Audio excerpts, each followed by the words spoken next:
बिहार में इस वर्ष विधानसभा के चुनाव हैं और बिहार के लोगों के पलायन का एक बहुत बड़ा मुद्दा इस समय चुनाव में है। मैं पूछना चाहता हूं, आखिर पलायन हुआ क्यों और पलायन हो क्यों रहा है?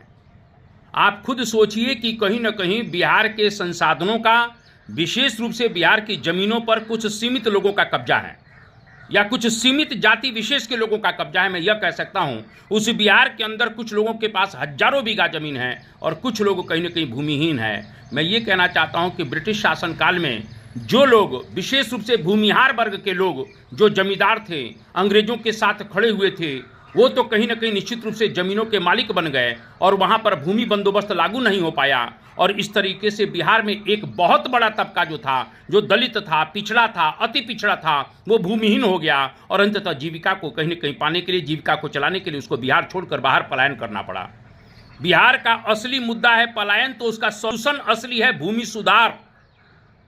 इंडस्ट्रियलाइजेशन तो है, लेकिन सबसे बड़ा मुद्दा है भूमि सुधार, जिसमें मैंने कहा कि कुछ जाति विशेष और वर्ग विशेष के लोगों के पास हजारों एकड़ जो जमीन है, भूमि सुधार होना चाहिए और भूमिहीनों को जमीन मिलनी चाहिए, जिससे वो भी बिहार में सम्मान के साथ रह सकें और इसी से बिहार का पलायन रुकेगा।